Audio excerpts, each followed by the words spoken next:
starfs, íþrótta og tómstundastarfs sem við þekkjum kannski undir nafninu frístundabíllinn, frístundaaksturinn. Við erum að leggja aukið fé í hann. Samstarfið hefur verið verulega gott við fræðslusviðið, frístundaheimilin og íþróttahreyfinguna og ánægjulegt að allir aðilar sem komu að málinu í þessum tilraunaakstri eru ánægðir með þetta framtak og við bætum við og það ljóst að þetta mun kalla á aukna fjármuni á næsta ári en núna erum við bæta hér við 13 milljónum rúmum til þess að klára þetta mál út til áramóta.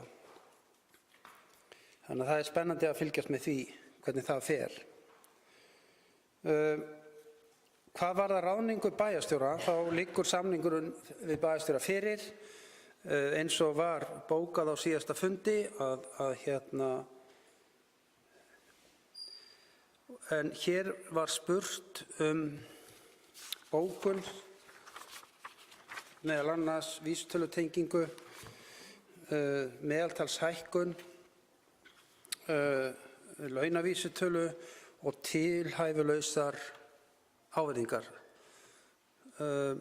Það sem ég sá sem las þessa bókun upp, þá langar mig að svara því að ég ætla að biðja óskast við að þessi svör verði send skriflega, þannig ég geti svarað þeim skriflega á næsta fundi, en mér langar að nefna aðeins að við höfum í umræðu í bæjarráði lagt fram gögn það sem sýnir meðal annars að starfsmenn Reykjanesbæ hafa fengið launahækkanir á sama tíma frá 29,45% upp í 36% launahækkun á síðustu 4 árum.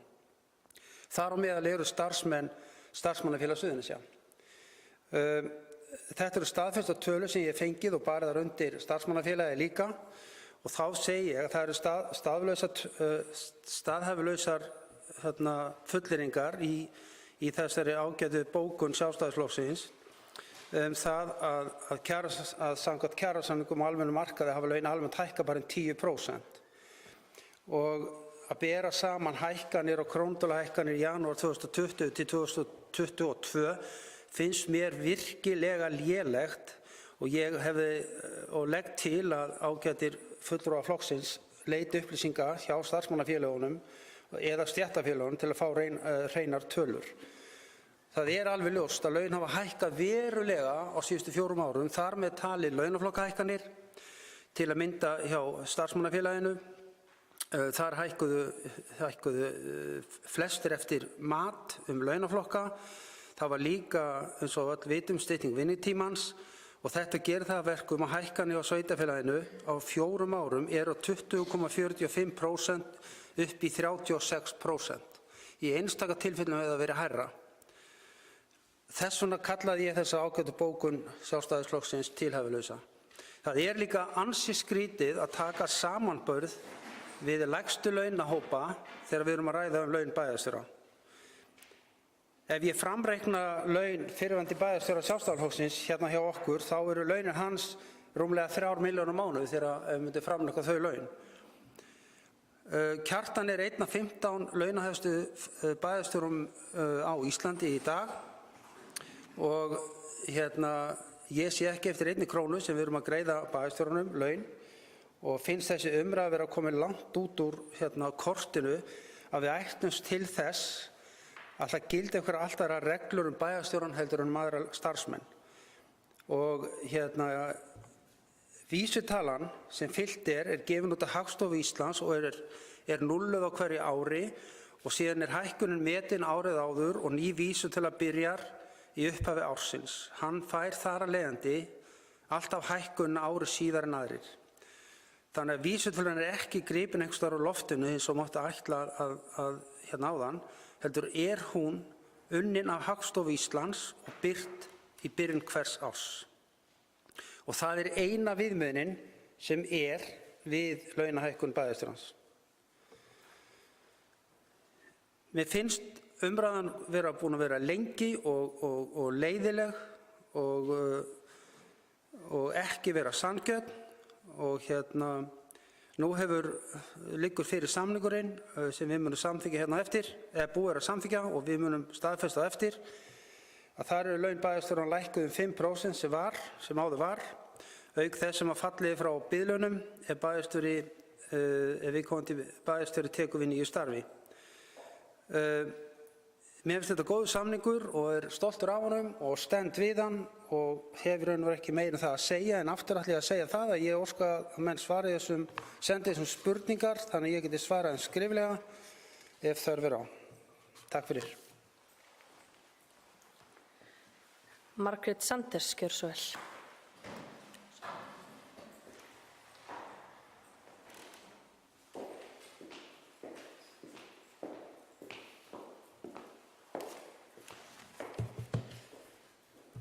Forseti, bæjarfulltrúar, góði gestir.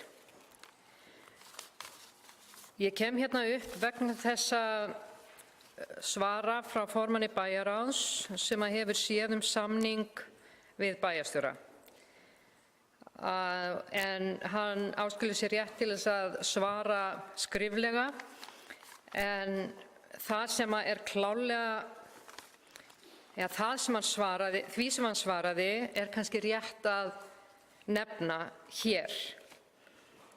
Hann talar formaður bæjarráðs, að við séum með rugl í gangi og rangar upplýsingar þegar kemur að því hvernig hækkanir á launum hafa verið hjá starfsmannafélagi Suðurnesja. Á fundi í maí, fyrsta bæjarráðsfundi minni eða öðrum bæjarráðsfundi eftir kosningar, þá var lagður fram samningur við bæjarstjóra. Og þar lögðum við fram 6 spurningar. Ein spurningin hljóðaði svo: hver hefur hækkun almennra starfsmanna Reykjanesbæjar sem einnig njóta kjara samkvæmt SFS verið á kjörtímabilinu? Einföld spurning, algjörlega bara vildum fá að vita hver hefur almenn hækkun verið. Og svarið eins og við skrifum í bókuninni. Svarið þetta: 17.000, 24.000, 24.000 og 25.000. Og það það sem við svörum. Ef við færum það í prósentuhækkun á lægstu laun, þá eru lægstu laun að hækka í kringum 30%, og það alveg viðurkennt að lægstu laun hafa hækkað mest og þess vegna jafnvel meira hjá sumum stéttarfélögum, og þess vegna hefur launavísitalan hækkað þetta mikið. Þannig að segja að við séum með ranga hluti uppi, þetta bara hreinlega tekið copy-paste af blaði sem við fengum reyndar afhent. Við fengum þetta reyndar á blaði, þannig að það var ekki hægt að kópera það og afrita það síðan á bókunina, en ég get alveg staðfest að ég með blaðið hérna fyrir fram að mig og ég hefði nú viljað sjá þessi gögn inni í gögnum bæjarráðs, þannig að allir geti séð þessi svör, og ég skil ekki af hverju það mátti ekki.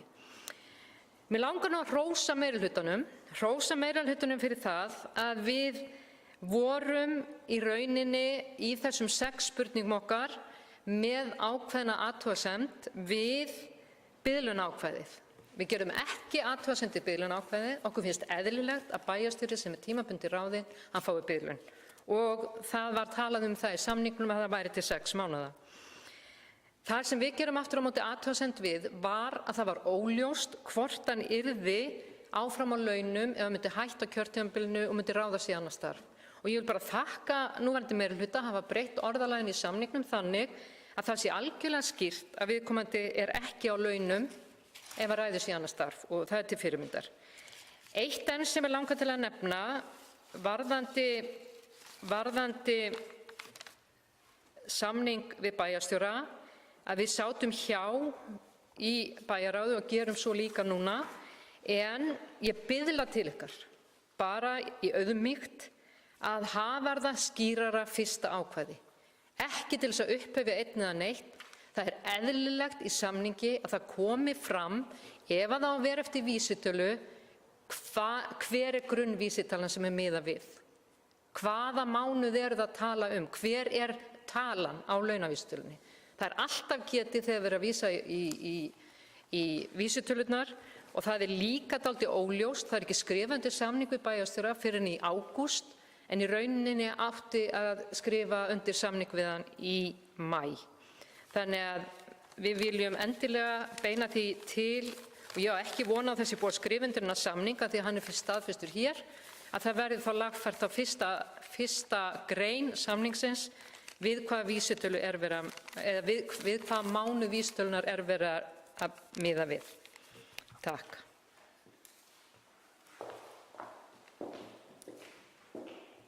Margrét Þórarinsdóttir, gjörðu svo vel.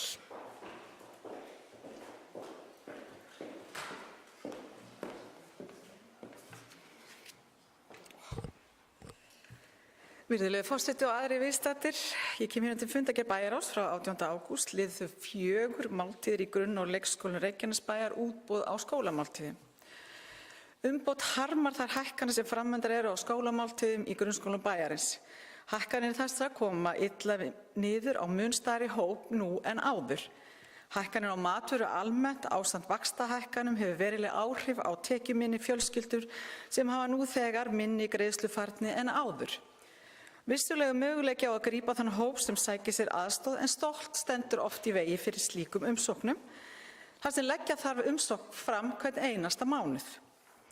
Við vonumst til að fjárhæðir bæjarins muni í framtíðina hafa rými til að hafa skólamáltíðir gjaldfrjálsar fyrir öll grunnskólabörn bæjarins og því fram að því hætti að Reykjanesbær auki niðurgreiðslur sinn hlut og þannig minnka það fjárhagslega högg sem að heimilin hafa dunið undir núna og eru að gera á þessum tímapunkti. Ég óska að þetta verði bókað. Síðan langar mig að koma hérna undir fundargerð lið 10 ráðning bæjarstjóra. Það setti mig hljóðan þegar ég las ráðningarsamning bæjarstjóra. Við höfum verið að ræða þetta í bæjarráði og minnihlutinn hefur komið með bókanir og ábendingar og ég hugsaði mig bara þegar ég fekk þetta á miðvikudagskvöldið, þennan samning sem við höfum ekki fengið og ég vil það ítreka það að þessi samningur kemur allt of seint. Fundurinn var klukkan 8 á 50. og ég hugsaði bara hvert erum við að fara? Er þetta fordæmi sem við ætlum að sýna í komandi kjaraviðræðum? Eins og allir vita eru kjarasamningar lausir í haust. En umboð kemur með eftirfarandi bókun vegna launa bæjarstjóra. Launakjör bæjarstjóra samkvæmt nýsamþykktum ráðningarsamningi meirihluta Bæjarráðs er algjörlega úr takti við það kjarabætur sem almennir starfsmenn bæjarins hafa hlotið á síðasta kjörtímabili.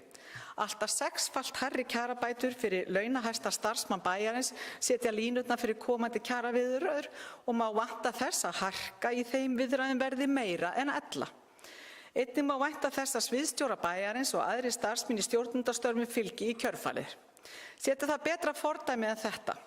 Prósentulegt meðaltal er ekki að jafnast á við þá aðgerð sem farið var á vinnumarkaði með lífskjarasamningnum fyrir rúmum 4 árum. Varla það var 10. hvers vegna leið sú var farin á þessum vinnumarkaði og er sorglegt að sjá launahæsta starfsmann Reykjanesbæjar njóta góðs af launahækkunum launalægsta starfsfólk bæjarins. Eðlilega skilar það enn hærri meðaltalshækkunum og hér er verið að ganga þvert á þá samninga. Laun bæjarstjóra ætti að fylgja kjarasamningsbundnum hækkunum á almennum markaði og hvetjum við meirihluta bæjarstjórna til að endurskoða þennan ráðningarsamning bæjarstjóra og óskar umboð eftir því að það verði gert. Ég óska þetta við bókað og ég vil árétta það að ég mun sitja hjá í þessum lið þegar þessi fundargerð verður samþykkt en ég mun að öðru leyti samþykkja fundargerðina. Takk fyrir. Takk fyrir þetta. Bara til upplýsinga að þá var gott að bæjarfulltrúi Margrét kom inn á þetta varðandi kostnaðarþátttöku sveitarfélagsins fyrir skólamáltíðir að með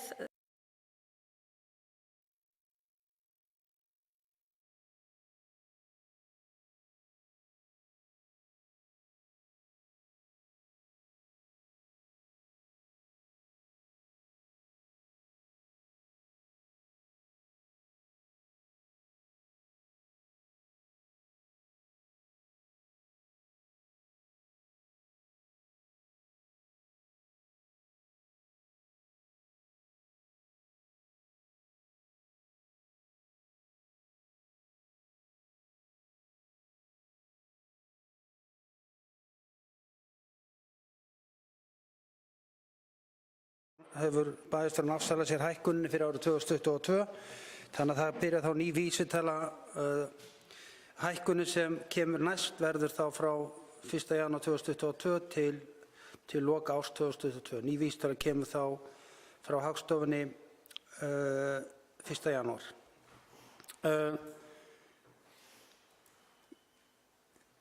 Laun bæjarstjóra hækka samkvæmt einhverju viðmiði.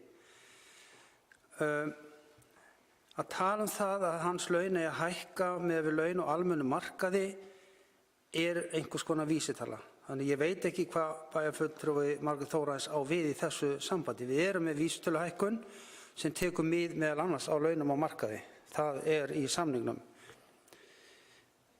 Að tala það að einhverjir aðrir fylgi í kjölfarið, þá vil ég bara benda Margréti á að bæjarstjórinn að lækka í launum. Hann ekki að hækka í launum. Launin eru lægri núna, 150 krónur lægri heldur en voru 1. júlí. Þannig að laun að lækka. Þannig að ef sviðsstjórar vilja ganga í kjölfar og lækka laun sín, þá það bara ágætt.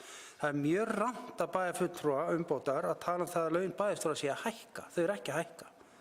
Alls ekki. Þau hækka 4 sinnum yfir kjörtímabilið í byrjun árs á hverju ári. Nú lækka þau, þannig að rétt skal vera rétt.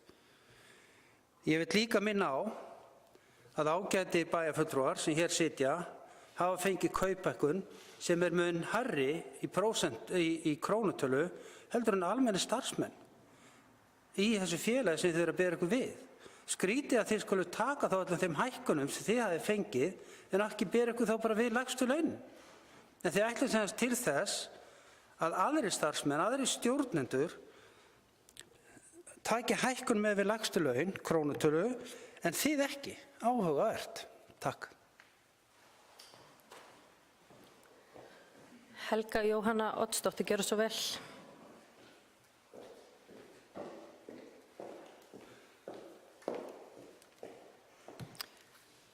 Forseti, ágætu bæjarfulltrúar. Ég hvet ágætan formann bæjarráðs til að lesa aftur yfir þær bókanir sem Sjálfstæðisflokkurinn hefur lagt fram og skoða hvar þar verið að benda á. Það að draga persónu bæjarstjóra inn í umræðuna í besta falli mjög ófaglegt, enda ekki tekist á ágæti hans eða virði. Við erum einfaldlega að benda á að samningagerð mætti bæta og vanda betur og að það skjóti skökku við að fara gegn markmiðum síðustu kjarasamninga sem voru að hækka lægstu laun umfram þau hæstu. Hvað varðar vísitöluna þá sé ég mig knúna til að leiðrétta formann bæjarráðs. Hún gefin út einu sinni í mánuði af Hagstofunni. Það einfalt að fletta því upp á hagstofan.is, þetta á forsíðunni. Þannig að ef að samningurinn við bæjarstjóra ætti í rauninni að miða við hækkun vísitölu aftur til janúar síðastliðins, þá hann í rauninni að hækka áður en að byrja að tikka, áður en að tók gildi. Ég ítreka það að við erum ekki hérna að deila virði eða frammistöðu okkar ágæta bæjarstjóra. Við erum að tala vinnubrögð, fagmennsku og þannig eingöngu náum við árangri sem ein heild. Takk fyrir.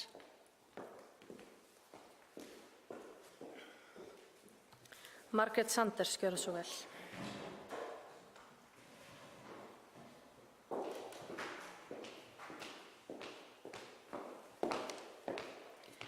Forseti, bæjarfulltrúar, góðir gestir. Það kannski komið tími til að fagna. Ég fagnaði nú áðan ákvæði sem hafði verið breytt í ráðningarsamningi bæjarstjóra. Mig langar líka til þess að ræða frábæran hlut sem var rætt í bæjarráði síðast, en það var frístundaaksturinn og var þetta eitt af lykilatriðum sem við höfum lagt áherslu á bæði 2018 og svo núna, að vera með samþættingu skólastarfs og íþrótta- og tómstundastarfs. Og finnst hafa tekist gríðarlega vel og virðist vera í öllum könnunum og annað að það hafi tekist gríðarlega vel. Að því sögðu að þá það eina sem að hryggi mig og hryggir okkur, að frístundaaksturinn eingöngu fyrir þá sem eru með börn í frístund Og það þýðir það sem sagt að ef að foreldrar vilja nýta sér frístundaakstur þá þurfum við að borga fyrir frístund til þess að hægt sé að nýta þessa þjónustu. Við höfum áhyggjur af börnum sem eiga foreldra af erlendu bergi brotin.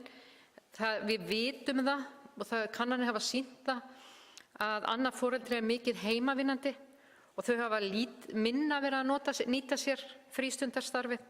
Þannig að þetta er eitthvað sem að við teljum að þyrfti að skoða betur. En ég veit að íþrótta- og tómstundafulltrúi hefur sagt að umfang þessa sé flókið og mikið og þess vegna hafa hann áhyggjur og fyrirgefiði líka sviðsstjóri fræðslusviðs að þá er umfangið orðið það mikið og þeir treysta sér varla í þetta. En þetta er allavega hlutur sem að við höfum áhyggjur af. En aftur, við fögnum því gríðarlega að það er almenn samstaða að reyna allt að vera áfram með þetta í gangi. Takk.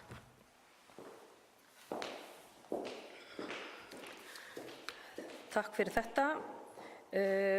Og mig langar að bæta eins við í þessu sambandi eins og bæjarfulltrúi Margrét Sanders kom inn á hérna að þá vorum við á fundinum með kynningu frá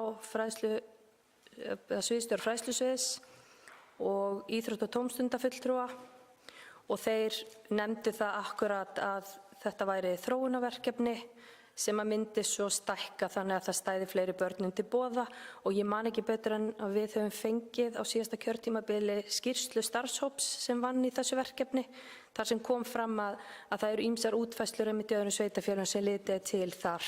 Þannig að það verður bara frábært að halda þessu verkefni áfram og ég tek undir það með bæjarfulltrúa Margréti að þetta sé eitthvað sem skiptir okkur máli og börn í samfélaginu okkar.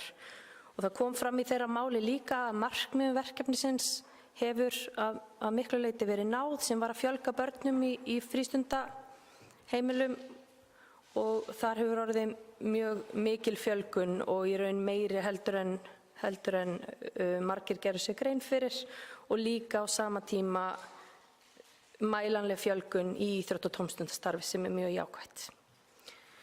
Þannig eru fleiri sem óska eftir að taka til máls.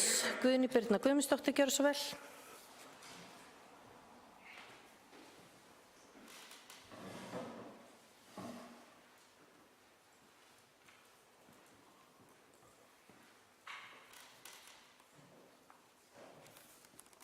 Virðulegi forseti, kæru bæjarfulltrúar, bæjarstjóri og góðu gestir. Ég vil bara bjóða ykkur aftur velkomin til starfa eftir vonandi gott og blautt sumarfrí. Já, ég ætla að fara yfir fundargerð Bæjarráðs bara með glaðlaugnótunum út af því að við höfum áorkað ýmsu í sumar. Það er svo sem búið að ræða það hér, þetta helsta, en undir fundargerð Bæjarráðs frá 18. ágúst síðastliðnum er undir lið 5 samþætting skólastarfs og íþrótta- og tómstundastarfs. Það fengum við vissulega kynningu frístundaakstur og samþykktum fjárheimild til að halda því áfram til áramóta. Það er að segja að horfa í hvernig við getum haft þetta áfram og hverju við getum breytt. Getum við haft yngstu börnin síðast þannig að þau fara ekki aftur í frístund. Það er ýmislegt í skoðun sem er vel. Aukning barna, eins og forseti kom inn á, jókst heldur betur, fór úr 300 börnum í 500, þannig að þetta er nú heldur betur að laða til sín börn bæði í frístund og íþróttastarf og því ber að fagna. Auðvitað getum við skoðað þetta lengra og þetta er, sem við segjum, tilraunaverkefni en árangurinn er strax orðinn þetta góður. Þannig að það er ánægjulegt. Ég vil líka koma inn á varðandi kostnaðarþátttöku sveitarfélagsins í skólamáltíðum sem er mjög gleðilegt að þrátt fyrir þessa miklu hækkun, 30% hækkun milli samninga, að þá eru foreldrar að greiða 499 krónur á dag í staðinn fyrir 575 krónur með aukningu kostnaðar niðurgreiðslu sveitarfélagsins. Þannig að við erum vissulega að komast á móts við fólkið í þessu ástandi vaxtahækkana og hrikalegrar verðbólgu. Þannig að það var svona helst það og bara Vatnsnesvegurinn á leið til fyrirfræða og það er gleðilegt að við erum að fara í samstarf um það hús og það svæði og já, þannig að bara góður tíma framöndan að mínu mati. Takk. Takk fyrir þetta. Eru fleiri sem vilja tjá sig hér undir fundargerð bæjarráðs frá 18. ágúst? Svo er ekki. Þá ef ég skil þetta rétt, þá eru það bæjarfulltrúar Sjálfstæðisflokksins og umbótar sem sitja hjá í 10. lið fundargerðarinnar. Þá óska ég eftir að fá handauppréttingu þeir sem geta samþykkt fundargerð bæjarráðs frá 18. ágúst 2022 eru vinsamlega beðnir að gefa merki. Hún er samþykkt 10. Fundargerðin er samþykkt en seti hjá undir 10. lið. Hún er samþykkt 11.0 en eins og áður kom fram bæjarfulltrúar Sjálfstæðisflokksins og umbóta sitja hjá undir 10. lið. Þá tökum við næst fyrir fundargerð umhverfis- og skipulagsráðs frá 19. ágúst síðastliðnum og eins og áður eru nokkrir liðir sem við þurfum að samþykkja sérstaklega. Og við hefjum þá umræðu á 7. lið fundargerðarinnar, Hótel Berg grenndarkynning. Orðið er laust þann lið.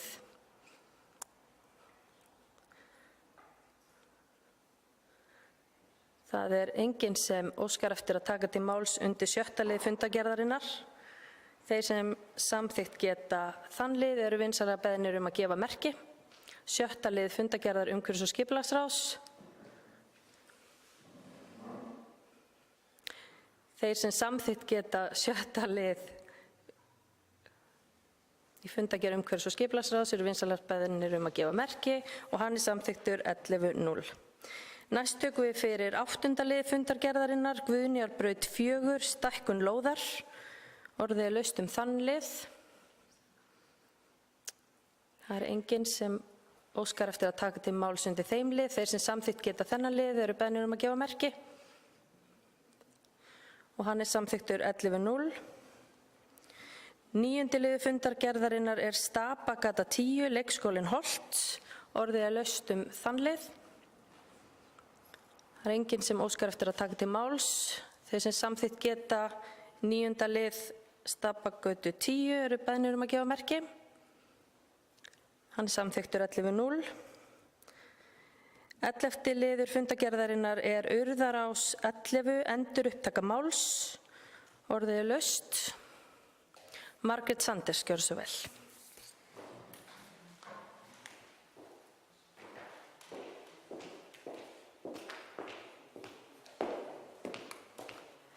Forseti, bæjarfulltrúar, góðir gestir. Ég vil byrja á því sem ég gleymdi áðan að óska Róberti Jóhanni Guðmannsyni, bæjarfulltrúa Framsóknar, til hamingju með setu á sínu fyrsta bæjarstjórnarfundi. Ég voni að fari rétt með. Til hamingju með það og velkomin. Og hann er formaður umhverfis- og skipulagssviðs, þannig að ég fagna því að hafa hann hérna á fundinum, því að okkur hjá Sjálfstæðisflokknum langar til að vita eða langar til að nefna eitt.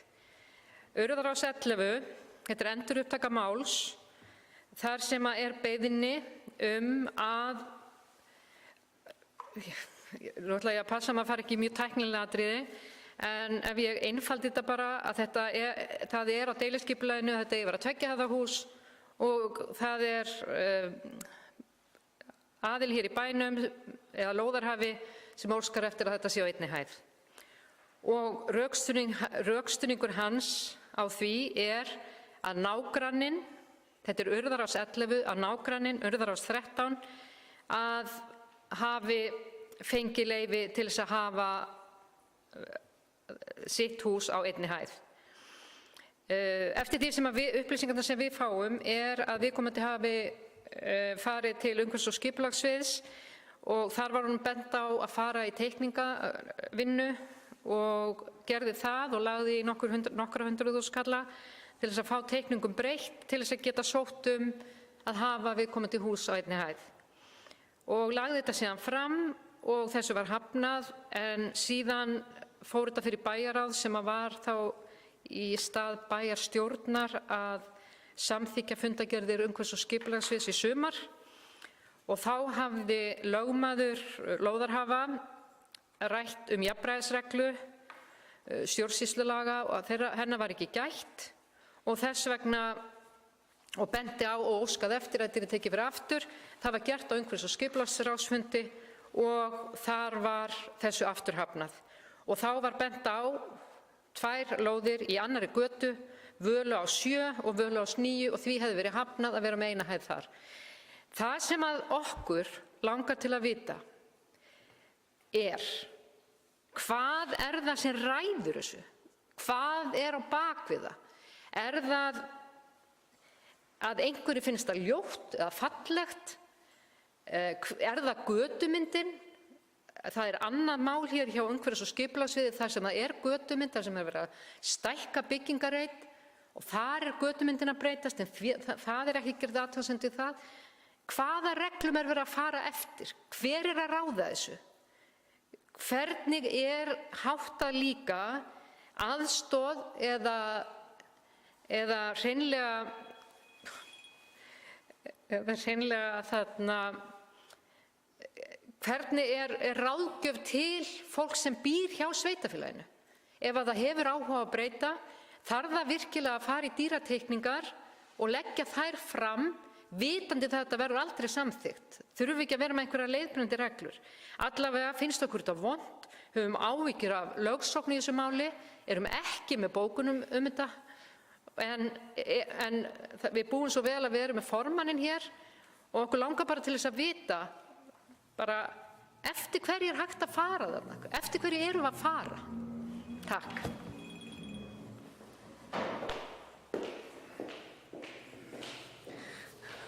Róbert Jóhann Guðmundsson, gjörðu svo vel, velkominn í pontu.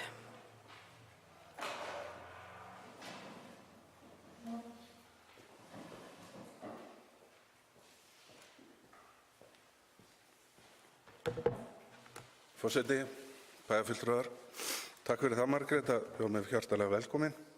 En spurt eftir hverju var farað. Það náttúrulega deiluskipulag sem ræður, fyrst og fremst. Og þetta kemur ósköp bara vel fram í bókunum okkar, og mér langar bara að lesa hana.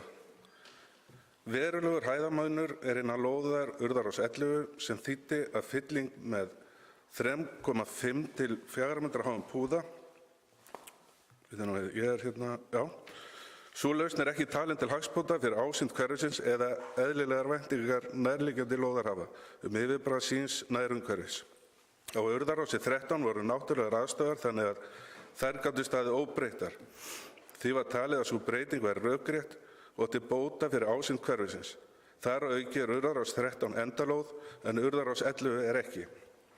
Þegar kemur að jafnræðisreglu þá sambærilegum erindum vegna Völuás 7 og Völuás 9 hafnað á fundi umhverfis- og skipulagsráðs á sömu forsendum. Og þetta þá mat ráðsins að það hefði verið málefnalega farið yfir þetta og jafnræðisreglu gætt. Þannig að það nú svona aðalmálið.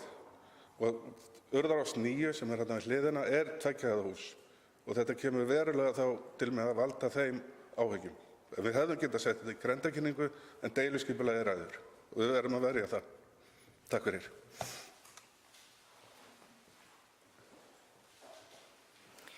Takk fyrir þetta.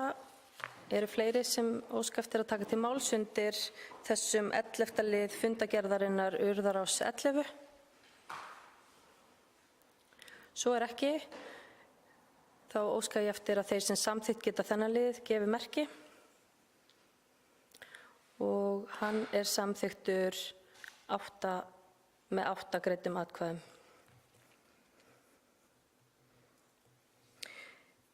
Þá tökum við fyrir 12. lið fundargerðarinnar. Já, sitja hjá. Já, kannski taka það fram, kæra þakkir bæjarstjóri, að bæjarfulltrúar Sjálfstæðisflokksins sitja hjá. Þá tökum við fyrir 12. lið fundargerðarinnar sem er Huldudalur 19-21, aukið byggingamagn. Orðið er laust.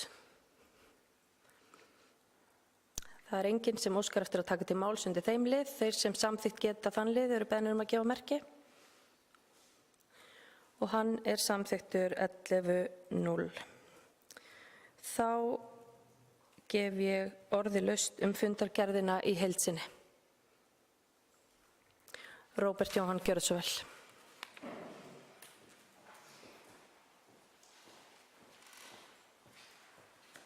Forseti, bæjarfulltrúar, ég kem nú, það var liður í fundargerðinni, ég tók nú ekki með mig tölvuna, ég man ekki nú hvað hann var, en við ætlum að veita umhverfisverðlaun Reykjanesbæjar og það fyrir fallegasta garðinu og ljósanótt. Og ég vil bara hvetja ykkur, það er reynda búið að loka fyrir að senda inn tillögur að fallegum garði eða einhverju sem hefur gert fallegt í sínu nærumhverfi. En við gefum alveg tækifæri að senda þetta núna fram að helgi. Og það er mjög vænt og gaman ef við getum veitt þessi verðlaun á 5. deginum fyrir ljósanótt. Takk fyrir.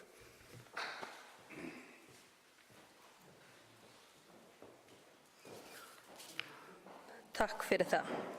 Eru fleiri sem óska eftir að taka til máls undir fundargerð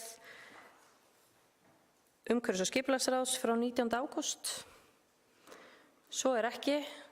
Þeir sem samþykkt geta fundargerð umhverfis- og skipulagsráðs eru beðnir að gefa merki. Hún er samþykkt 11-0. Þá tökum við næst fyrir fundargerð framtíðarnefndar frá 10. ágúst. Orðið er laust. Það er enginn sem hefur óskað eftir að taka til máls. Þeir sem samþykkt geta fundargerð framtíðarnefndar frá 10. ágúst gefa merki. Hún er samþykkt 11-0. Þá tökum við fyrir 4. lið sem er fundargerð lýðheilsuráðs frá 16. ágúst síðastliðnum. Orðið er laust. Guðný Birna Guðmundsdóttir, gjörðu svo vel.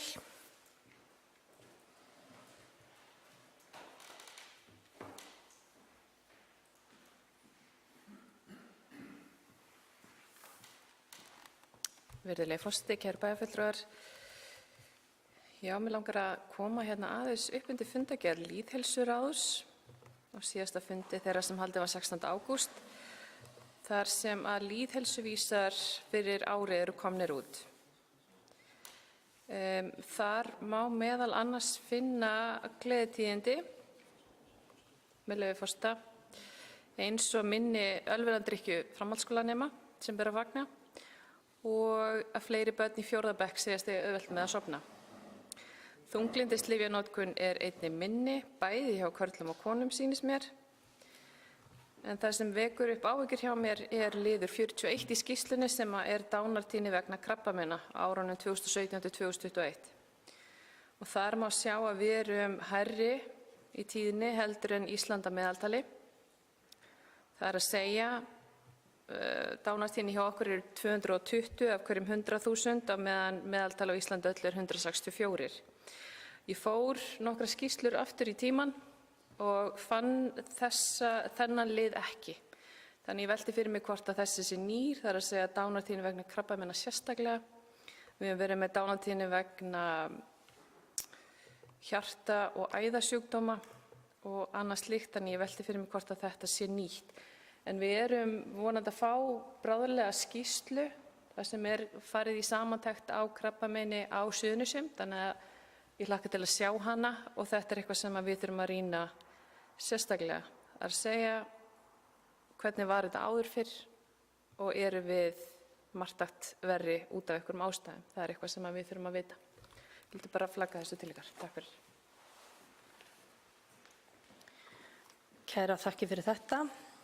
Eru fleiri sem óska eftir að taka til máls undir fundargerð lýðheilsuráðs frá 16. ágúst? Svo er ekki. Þeir sem samþykkt geta fundargerð lýðheilsuráðs eru beðnir að gefa merki. Og hún er samþykkt 11-0. Þá tökum við fyrir 5. fundalið sem er fundargerð menningar- og atvinnuráðs frá 17. ágúst síðastliðnum. Orðið er laust. Sverrir Bergmann Magnússon, gjörðu svo vel.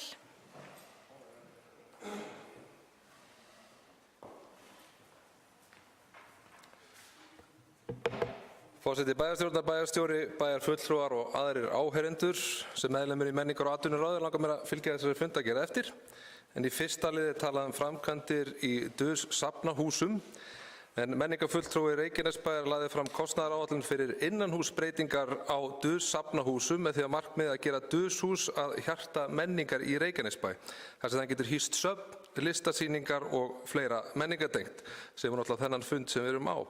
Einnig á Geopark að hafa þar aðstöðu og gerði krafa að frítt sé inn á Geopark sýninguna.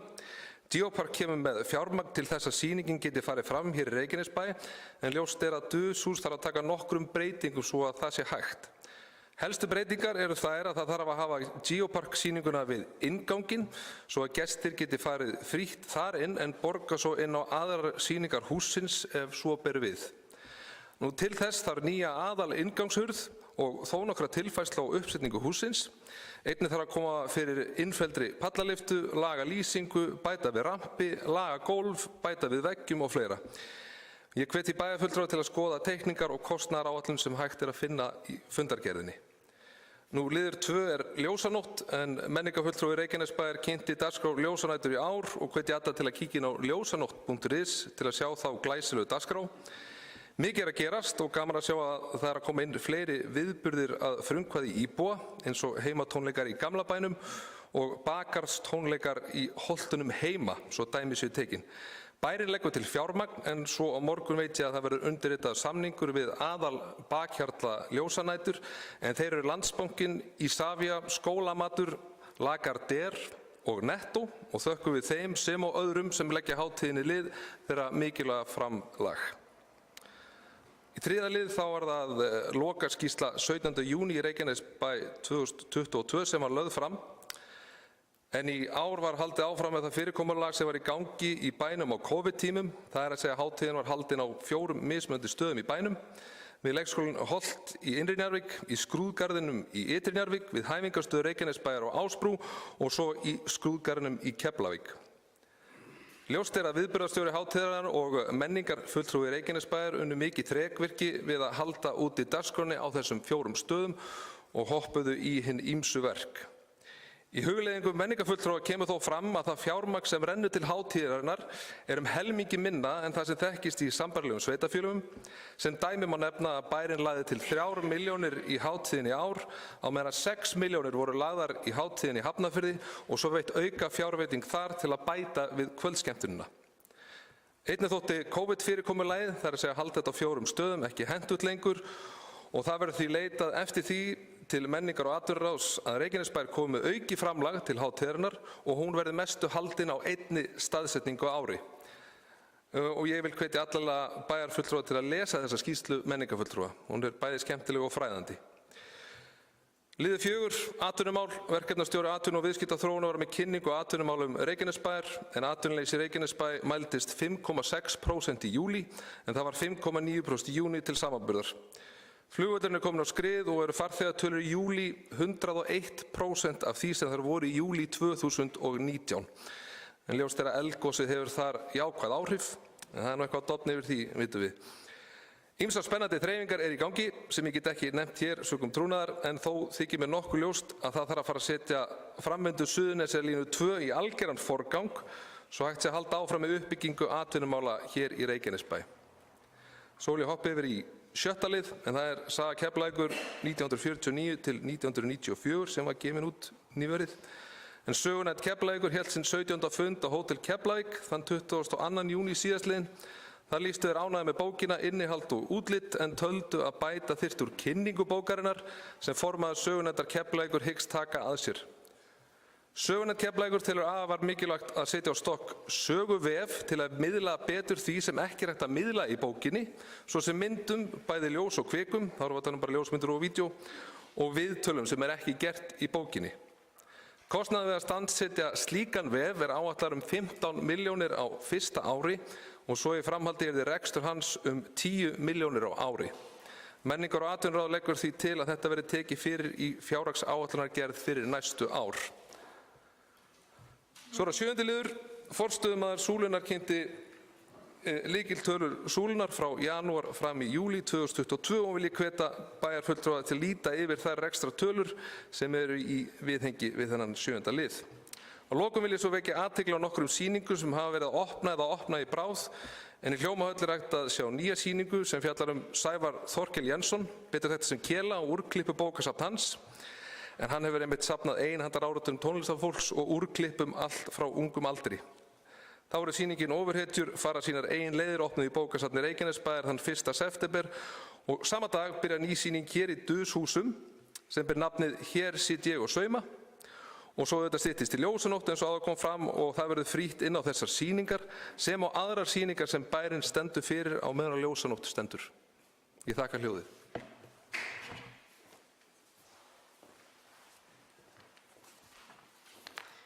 Kæra þakkir fyrir þetta. Eru fleiri sem óska eftir að taka til máls? Undir fundargerð menningar- og atvinnuráðs frá 17. ágúst. Svo er ekki. Þeir sem samþykkt geta fundargerðina eru beðnir að gefa merki. Hún er samþykkt 11:0. Næst tökum við fyrir 7. dagskrárlið sem er fundargerð velferðarráðs frá 17. ágúst síðastliðnum. Orðið er laust. Díana Hilmarsdóttir.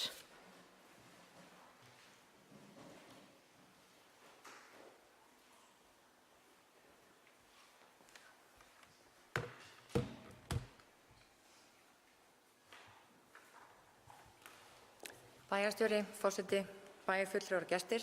Mér langar að koma inn á nokkur mál undir fundargerð velferðarráðs frá 17. ágúst síðastliðnum. Mál 3 er varðar sérstakan húsnæðisstuðning. Teymistjóri ráðgjafa og virkniteymis kom inn á fundinn og gerði grein fyrir tillögum hækkun sérstaks húsnæðisstuðnings Reykjanesbæjar vegna mótvægis aðgerða ríkisstjórnarinnar. Er að ræða breytingu sem gildir frá 1. júní til 31. desember á þessu ári. Almennar húsnæðisbætur hækkuðu 10% 1. júní síðastliðinn og er liður stjórnvalda í mótvægisaðgerðum til að draga úr áhrifum verðbólgu og lífskjör viðkvæmustu hópa samfélagsins og styðja við tekjulægstu hópa leigjenda. Ráðið vísaði málum til bæjarráðs og leggur mikla áherslu á mikilvægi hækkunar sérstaks húsnæðisstuðnings. Sérstakur húsnæðisstuðningur er til þess, eins og ég sagði áður, að styðja við tekjulægstu hópa leigjenda og eins og við vitum þá hefur verðbólgan haft áhrif á leiguverð til hækkunar. Mál 4 sem er félagslegt húsnæði. Sviðsstjóri gerði grein fyrir tillögu að breytingu og innlausn á búseturétti eða hlutdeildaríbúðum í félagslegu leiguhúsnæði aldraðra sem eru á vegum Reykjanesbæjar. Þessu máli var einnig vísað í bæjarráð og telur ráðið þessar breytingar mjög mikilvægar til þess að allir sitji við sama borð er snýr að úthlutun á húsnæði aldraðra.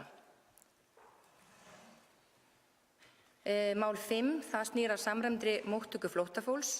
Velferðarráð lagði fram eftirfarandi bókun á fundinum og með leyfi forseta ætla ég að fá að lesa þá bókun. Fæ ég leyfi? Takk. Og hún hljómar svo. Velferðarráð leggur áherslu á að Reykjanesbær hefur staðið sig gríðarlega vel í móttöku flóttafólks undanfarin ár. Sveitarfélagið hefur tekið á móti flóttafólki og einstaklingum sem bíða eftir alþjóðlegri vernd síðan árið 2003. Einnig bættist við samningur samræmda móttöku flóttafólks árið 2021. Samfélagið okkar hefur upp á margt gott að bjóða.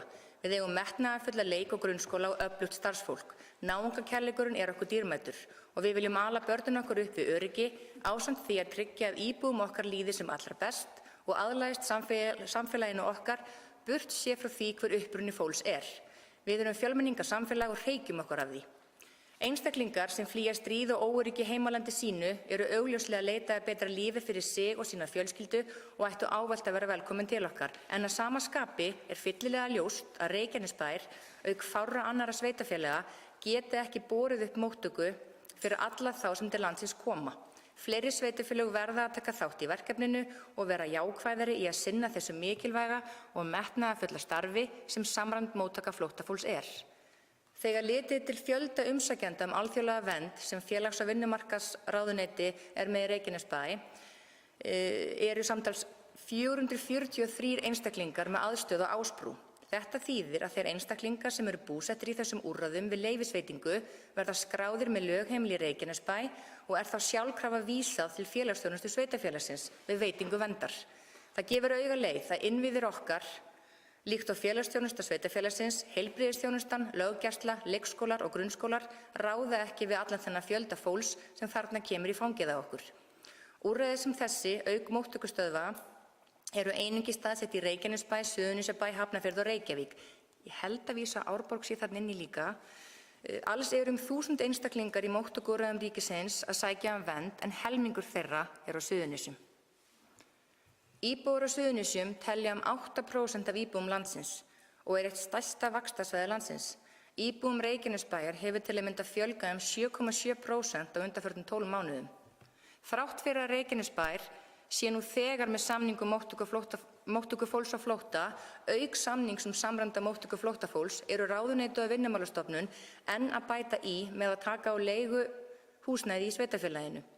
Félags- og vinnumarkaðsráðuneytið hefur komið alls 50% af þeim sem þurfa móttökuúrræði fyrir umsækjendur alþjóðlega vernd fyrir á Suðurnesjum. Þessum úrræðum verður ráðuneytið að dreifa víðar.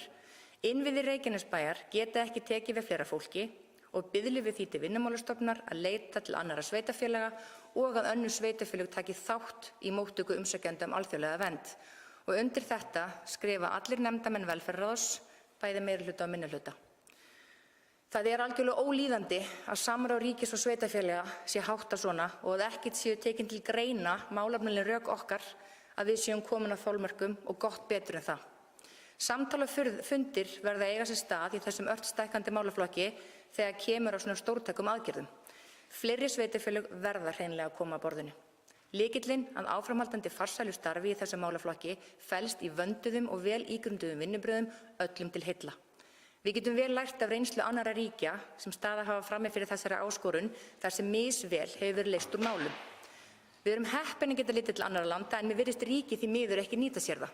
Það hefur sýnt sig og sannað að þyrpingarmyndun og lélegt utanumhald er slæmt fyrir alla. Það græðir enginn á slælegum vinnubrögðum í þessu málaflokki. Þessi vinnubrögð eru ekki til fyrirmyndar af hálfu ríkisins og ég er virkilega vonsvikin. Takk fyrir. Nei, ég gleymi einu máli. Flýta sér of mikið. Það er mælaborð og tölulegar upplýsingar. Mér langar sérstaklega að nefna fjárhagsaðstöðuna þar sem að tölur þar sýna mikla fjölgun. Að ástæða þess er að endurgreiðsla mun koma frá ríkinu í lok árs vegna samninga þjónustu við samræmda móttöku flóttafólks.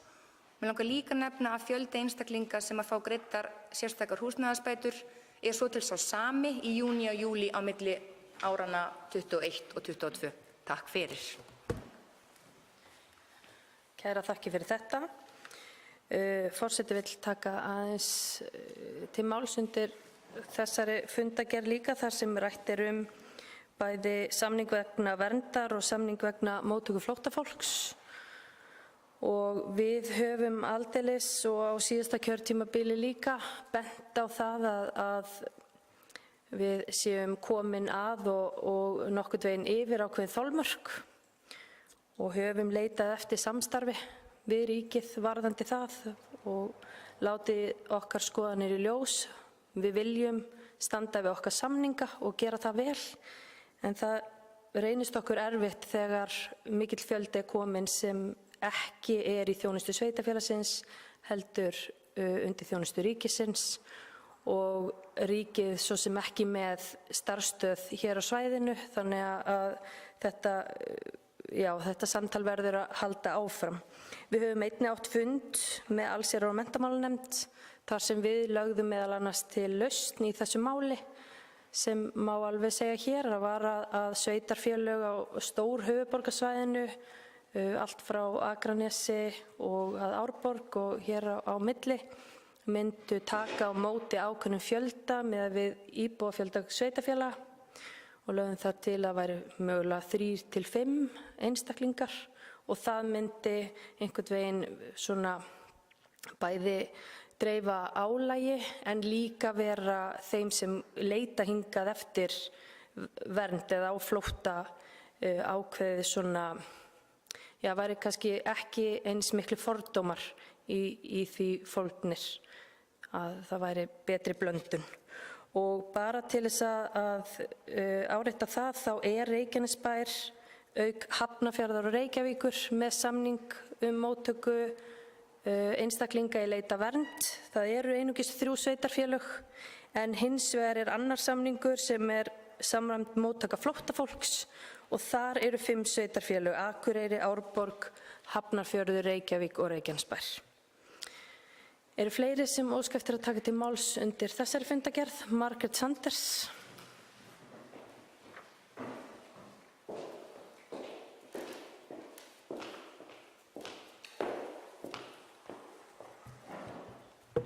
Forseti, bæjarfulltrúar, góðir gestir.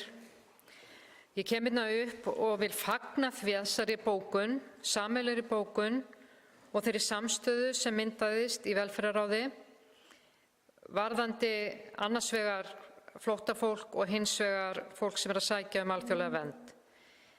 Varðandi umsækjendur alþjóðlega vernd, þá þetta gjörsamlega óþolandi hvernig komið fram við okkur hér í Reykjanesbæ.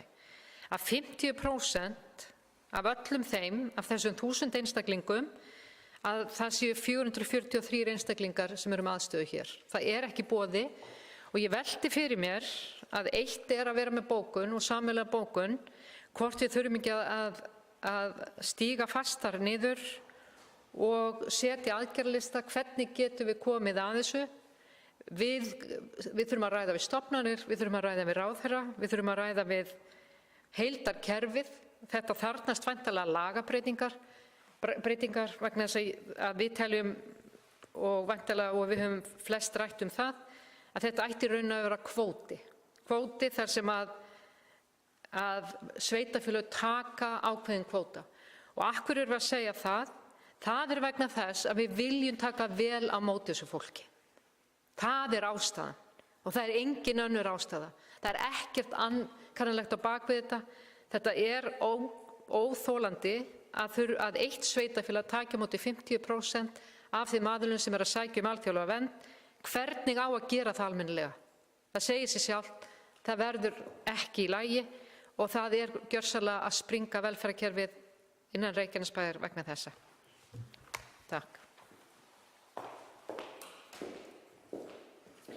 Takk fyrir þetta. Bæjarfulltrúi Margrét Friðjón Einarsson, gjörðu svo vel.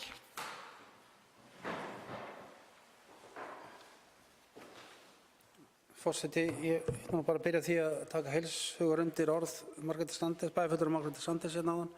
Ég held að við þurfum að stíga þung skref í þessu og við þurfum kannski að ræða það aðeins áfram í bæjarráði hvaða leiðir við förum í því. Ég held að það sé bara ánægðislegt. En mér langar bara að koma einn upp til þess að vísa hérna 2 málum, að leggja til að við vísum málum 3 og 4 í fundargerð, sérstakur húsnæðisstuðningur og félagslegt húsnæði til bæjarráðs og til fjárhagsáætlunar næsta árs. Takk.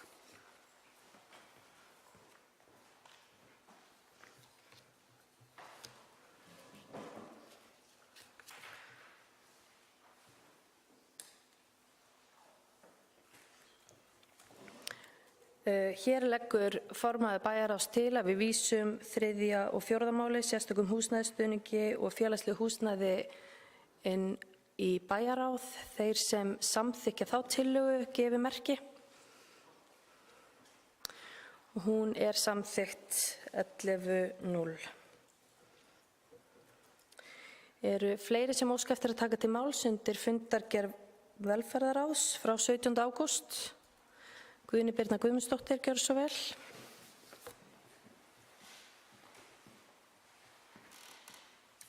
Virðulegi forseti og kæri bæjarfulltrúar, ég vil bara þakka Díönu bæjarfulltrúa fyrir góða yfirferð og velferðarráði fyrir að flagga þessu máli til okkar. Ég heyra það samstaða í þessu máli beggja megin borðs sem að ég fagna og við þurfum bara að stíga fast niður í að krefja þessar stofnanir svör. Og ég held að við gerum það best með að boða þær til okkar og það eitthvað sem við þurfum að fara að skoða í framhaldinu. Við erum bara ofboðslega hratt stækkandi sveitarfélag sem eins gott og það slæmt en þetta gengur ekki til framtíðar. Þannig að auðvitað verða önnur sveitarfélag að koma í þetta verkefni með okkur og ríkið þarf að halda því til streitu að fá önnur sveitarfélag með að borðinu. Við getum ekki tekið endalaust við, það alveg ljóst. Þannig að ég bara fagna þessari umræðu og við fylgjum þessu máli áfram. Takk. Takk fyrir það. Eru fleiri sem óska eftir að taka til máls? Svo ekki, þá ber ég fundargerð velferðarráðs hér upp til samþykktar. Þau sem samþykkt geta hana beðnir að gefa merki og hún samþykkt 11-0. Þá tökum við næst fyrir 7. lið sem fundargerð stjórnar Reykjaneshafnar frá 18. ágúst síðastliðnum. Orðið laust. Það enginn sem óskar eftir að taka til máls. Þeir sem samþykkt geta fundargerð stjórn Reykjaneshafnar frá 18. ágúst vinsamlega gefið merki og hún samþykkt 11-0. Þá tökum við fyrir 8. lið sem fundargerð fræðsluráðs frá 19. ágúst síðastliðnum. Guðný Birna Guðmundsdóttir, gjörðu svo vel.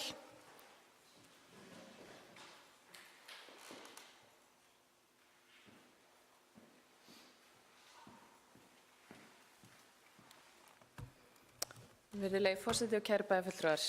Já, við hófum fyrsta fund fræðsluráðs þann 19. ágúst síðastliðinn og var það mjög góður fundur. Við fengum kynningu þar sem að þetta nýtt ráð sem að koma saman í fyrst skipti. Þá fengum við kynningu á fræðslusviði og í kjölfarið á því þá lagði meirihlutinn ásamt fulltrúa umbótar fram bókun sem langar að lesa með leyfi forseta. Sem hljóðar svo. Í Reykjanesbæ hefur fjölgun íbúa verið mjög mikil undanfarin ár. Í því samhengi má nefna að síðustu 12 mánuði hefur fjölgunin verið 7,7% en slík fjölgun telst mikil á einu ári. Íbúar Reykjanesbæjar voru í júlí 2022 orðnir 21.420 talsins. Alls eru 1.478 börn á aldrinum 0–5 ára í bænum okkar en fjölgun barna á þessu aldursbili hefur verið mjög hröð. Árgangurinn 2020 til að mynda stærsti árgangur sveitarfélagsins sem farið hefur í leikskóla. Í Reykjanesbæ eru alls 11 leikskólar og hafa öll tæplega 300 börnin fædd árið 2020 fengið pláss í leikskóla. Ljóst að börn fædd 2021 bíða því eftir lausu plássi sem losna alla jafna ekki fyrir en að elsti árgangurinn fyrir skóla en við höfum alla jafna ekki náð að taka inn börn undir 2 ára vegna fjölda barna. Reykjanesbær vex sem aldrei fyrr og verðum við að horfa í breyttar aðstæður. Foreldrar sem til okkar flytja þurfa dagvistunarúrræði og við sem sveitarfélag og öflugu atvinnusvæði verðum að svara því kalli. Fjölgun íbúa vissulega áskorun en á sama skapi tækifæri. Fyrirhugað að 3 nýir leikskólar opni í Reykjanesbæ á næstu árum. Leikskóli í Dalshverfi 3, leikskóli í Hlíðahverfi, auk þess sem leikskólinn í Stapahverfi klárast. Skipulagsvinna við alla leikskólana hafin en komið mislangt á veg. Þar til þessar byggingar verða tilbúnar ljóst að grípa þar til annarra úrræða til að brúa bilið. Aðgerðaáætlun því tengd hafin. Þar sem kannaðir eru möguleikar til fjölgunar dagvistunarúrræða auk mögulegar stækkunar við núverandi leikskóla. Við viljum árétta að málefni í hæsta forgangi og leita verður allra leiða til að koma til móts við foreldra í samfélaginu okkar. Leið og við höfum frekari svör til kynningar munu þau vera birt og reynt að hraða ferlinu eins faglega og hægt í hag barnanna í Reykjanesbæ. Og undir þetta rita svo sem hér stendur Sighvatur Jónsson, Halldór Ósmundur Guðjónsson og Harpa Sævarsdóttir. Þannig að það alveg ljóst að við búum svo gleðilega að eiga fullt af börnum í samfélaginu okkar en við þurfum að leggja okkur öll fram að horfa í ný úrræði við að tryggja leikskólapláss og dagvistunarúrræði fyrir þessi börn sem að eins og ég segi í bókuninni vinnan vissulega hafin við það. Það var einkar gleðilegt líka í fundalið 6 og 7 að við samþykktum 2 nýja dagforeldra og bjóðum við þær velkomnar og viljum við enn sem áður hvetja fólk sem hefur áhuga að starfa sem dagforeldri í okkar sveitarfélagi að hafa samband og við þurfum vissulega á okkur að halda. Já, að öðru leyti bara gleðilegur fundur. Takk fyrir. Kæra þakkir. Margrét Þóranesdóttir, gjörðu svo vel.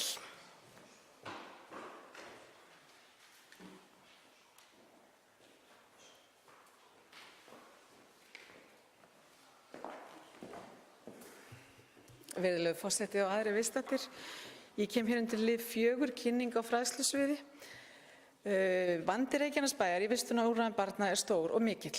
Nú í haust yfir 140 barna aukning í leikskólum bæjarins á milli ára og fyrirsjáanlegt að næsti árgangur stærri en sá árgangur sem gengur upp í grunnskóla á næsta ári. Stefna meirihlutans í aldursviðmiði upp á 12 til 18 mánaða börn algjörlega óraunhæf og ekki sjáanlegt að svo verði á þessu kjörtímabili. Allir leikskólar bæjarins komnir að þolmörkum og búið að hagræða og endurskipuleggja til að koma sem flestu börnum í vistun. Yfirlýsingar ungbarnadeildir á leikskólum hafa letjandi áhrif á aðsókn í dagforeldrastarfið. Reykjanesbær þarf að gera út skýra stefnu í þessum málum þannig að það fyrirsjáanlegt að atvinnuöryggi sé hjá dagforeldrum. Dagforeldrar einn af mikilvægustu hlekkjunum í þeim úrræðum sem í boði og gæti verið að finna lausn á þessu vandamáli. Það nokkuð ljóst að þarf að fara í bráða aðgerðir og mætti þar huga að frekari stuðningi við dagforeldra.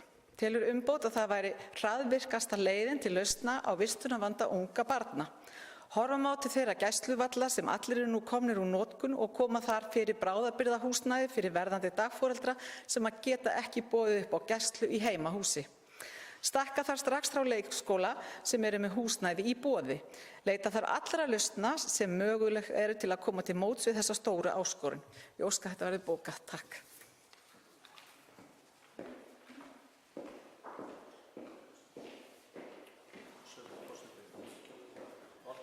Valgeir. Kæra þakki fyrir þetta.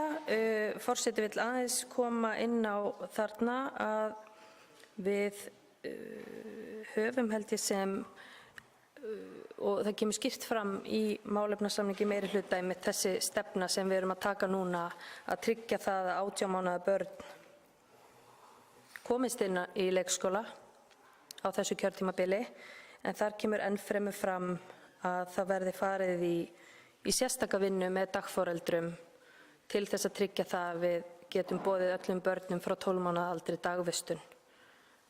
Þannig að við erum öll á sömu línu sem betur fer. En Valgerður, gjörðu svo vel.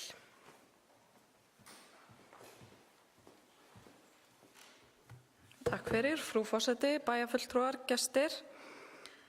Þetta svona kannski smá samansam af athugasemdum sem að mér datt í hug á meðan ég var að hlusta á Margréti og lesa þannig sem við fundargerð fræðsluráðs.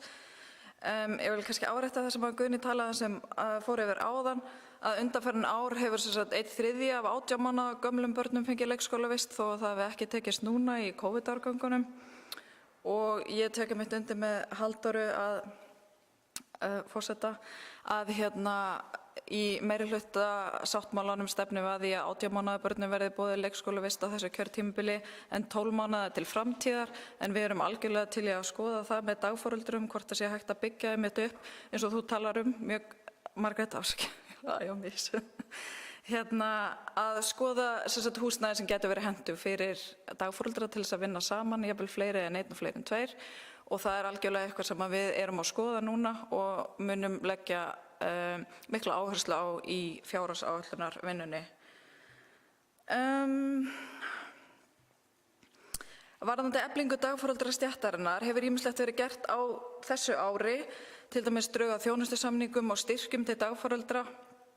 Við höfum kannski ekki séð aukningu sem skildi undanfarna mánuði því miður þrátt fyrir þessa styrki en það verður leitað leiða í samræmi við það sem við ræddum áðan.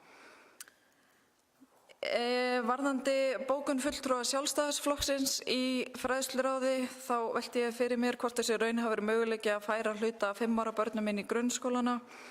Hingað til allavega miðað við umfjöllun okkar í fræðsluráði síðastliðin 4 ár hefur ekki verið mikið auka pláss í grunnskólanum. Ég hef kannski smá áhyggjur af því að faglegt starf elsta árgangsins í leikskólum myndi raskast við þessa flutninga. Samt alveg opin að skoða hugmyndafræðina eða hlusta á röksemdir og varðandi það að skoða alla möguleika til að fjölga leikskólakennurum liggja fyrir tillögur starfshóps frá fyrra kjörtímabili þar sem fullur hugur að skoða áfram. Að auki munum við leggja til áframhaldandi stuðning vegna leikskólakennara náms sem hefur verið samstarfsverkefni Keilis og Háskóla Íslands. Að lokum vil ég nefna, þó að þetta mál hafi ekki verið sérstaklega til umræðu eða sérstaklega í fundargerð fræðsluráðs, mögulega var það til umræðu, í kynningu á sviðinu að talandi leikskólabörn í grunnskólum að í gær var að ljúka 2 vikna sumarfrístund þar sem nýútskrifuð leikskólabörn fá vistun á frístundaheimili síns grunnskóla 2 vikum fyrir skólasetningu 1. bekkjar.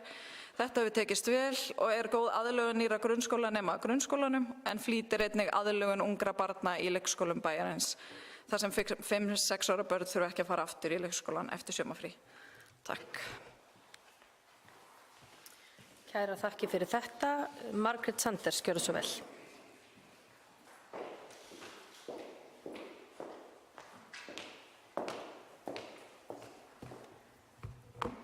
Forseti, bæjarfulltrúar, góðir gestir.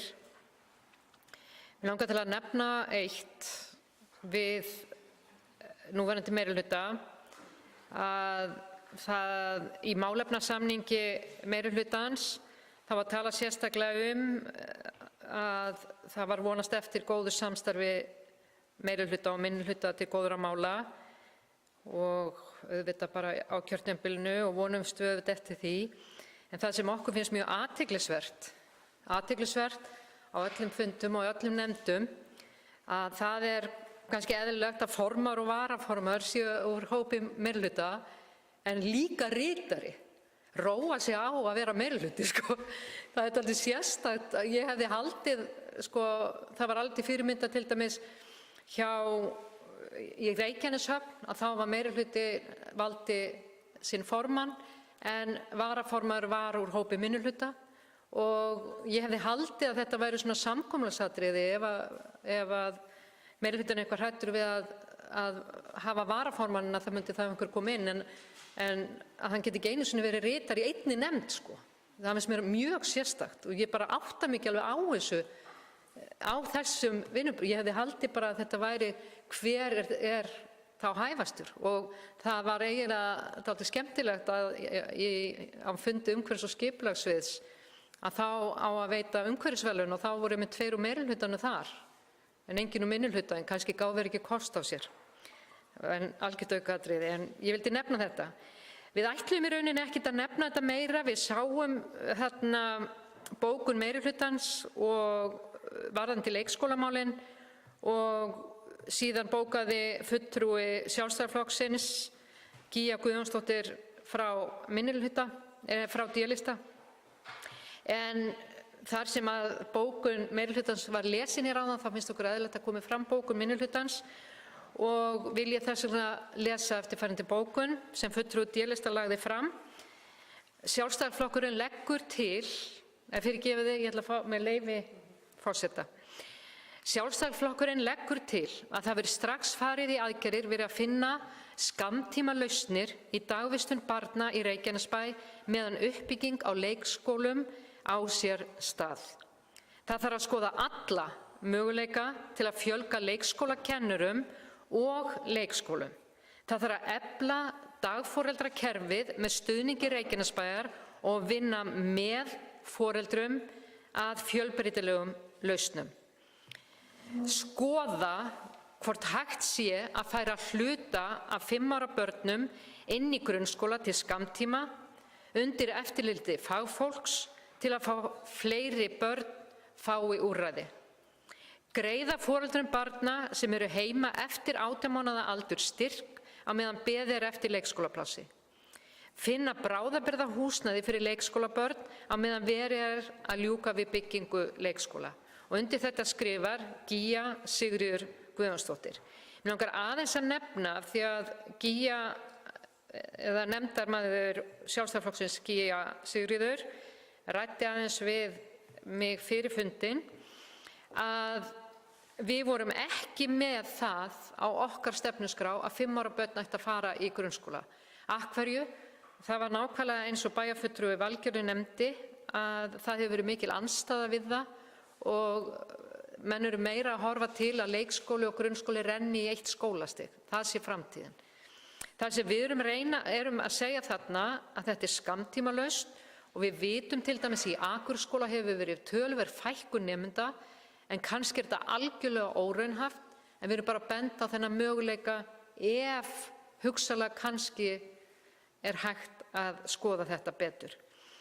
Varðandi að fjölga leikskólakennurum, þá hefðum við viljað sjá með annan samning, ekki bara samning Keilis og Háskóla Íslands, heldur líka að MSS komi þarna inn í og verði með fjarnám eins og þeir hafa verið og fjöldi leikskólakennara sem að vinna í Reykjanesbæ hafa farið í gegnum. Ég veit allavega einn leikskólakennara, þó að sé ekki með, og örugglega fleiri sem býr bara rétt nálægt mér og viðkomandi að vinna í Kópavogi. Erum við með marga leikskólakennara þannig, getum við eitthvað gert til þess að ná þessu fólki til okkar. Síðan það að lokum þetta með dagforeldrana, það athyglisverð bókun hjá Umbót og einnig þar sem að bein leið kom með. Ég held að við þurfum öll að fara saman í aðgerðir. Við ætlum ekki að halda áfram að vera verst í þessum málum af þessum sveitarfélögum sem eru svipuð og við. Við viljum standa okkur betur, við viljum ekki missa fólk úr sveitarfélaginu vegna dagvistunarmála og leikskólamála.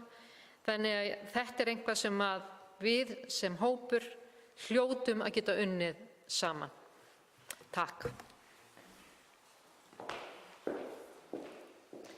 Kæra þakki fyrir þetta, bæjarfulltrúi Margrét Sanders. Og ég tek undir það, við hljótum að geta gert þetta saman. Ég trú ekki öðru.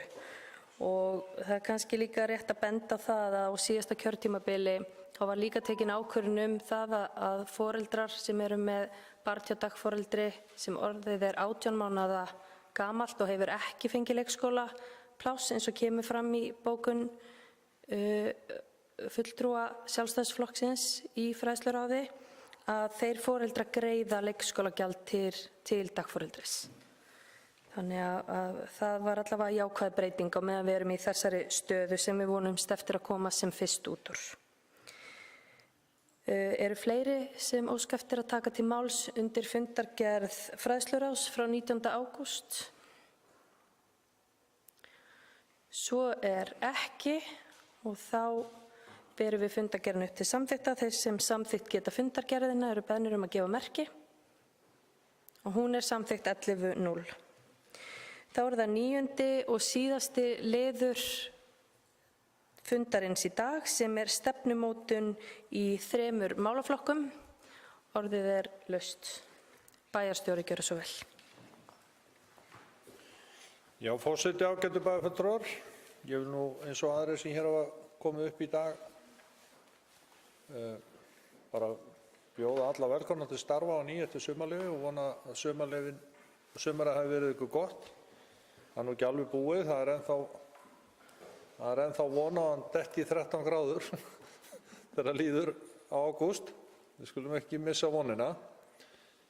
Ég vil líka eins og hér hefur nefnt bjóða Róbert Jóhann Guðmundsson velkomin á sinn fyrsta fund í bæjarstjórn Reykjanesbæjar. Það alltaf stór stund og gaman þegar menn taka þátt í jafn mikilvægu starfi og hér fer fram. Nú, ég ætla að fylgja aðeins og hlaðið þessu síðasta máli fundarins í dag, bara rétt aðeins, en þetta erindi sem okkur barst frá innviðaráðuneytinu og stílað á bæjarstjórn, þar sem við erum beðin að svara fjölmörgum spurningum vegna vinnu við stefnumótandi áætlun í málefnum sveitarfélaga sem verið að vinna og landsskipulagsstefnu og það stendur til að móta nýja húsnæðisstefnu og þetta langur listi af alls konar spurningum sem við starfsmenn tókum okkur til og svöruðum eða gerðum tillögur á svörum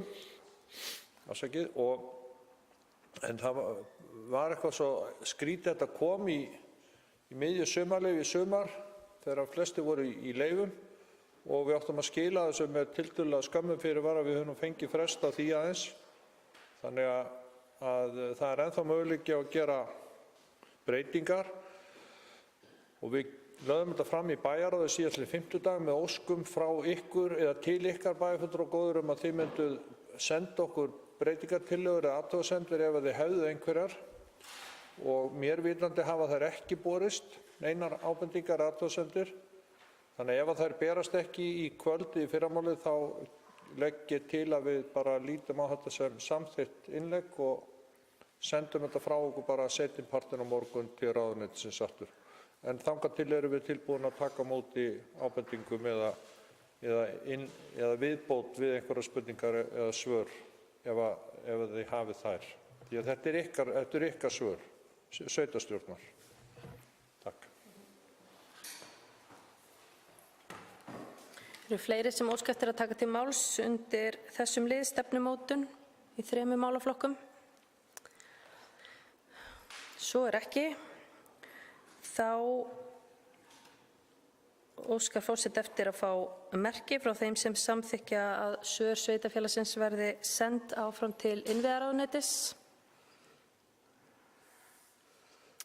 Og það er samþykkt 11:0. Fleira liggur ekki fyrir á þessum fundi og ég vil segja eins og aðrir velkomin til starfa. Þessum fyrsta fundi er þá lokið.